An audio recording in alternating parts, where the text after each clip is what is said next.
Salam aleyküm. Aha. Salamünaleyküm.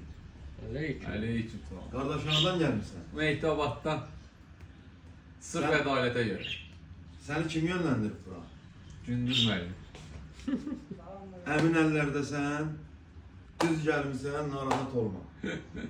İndi olacaq ədalət stili. Yaxşıdır. Ədalət stili. Evet. 40-dan sonra yenə çəkəcəyik. Allah Dəyişimi özün görəcəksən. Əvvəl sonra. Əvvəl sonra dəyişimi özün görəcəksən. Davay başla. Yaxşı. Ha, Eyşan müəllim. Dəyişimindən xoşun gəldi. Əla. Yaxşıdır. Sağ olsun sənətkar. 10 il zamanlaşdırdıq. 10 il zamanlaşdırdıq. 10 il zamanlaşdırdıq. Bu stilin adı nə oldu? Ədalət stili. Ədalət stili. Həmişə təmizlikdə, həmişə Sağ ol. toylarda olasın. Məsləhətin üçün təşəkkürlər. Allah'ın şahtığına gəldik. Ünvan Sağ ol. zona buyurub gələ bilərsiniz. Qardaş oldu zaman oğlan maşallah. Gündüz mənim Allah sənin 10 il köməyin olsun. zamanlaşdırdıq da. Oy, hə. Allah uz deyil. Zona kəndi.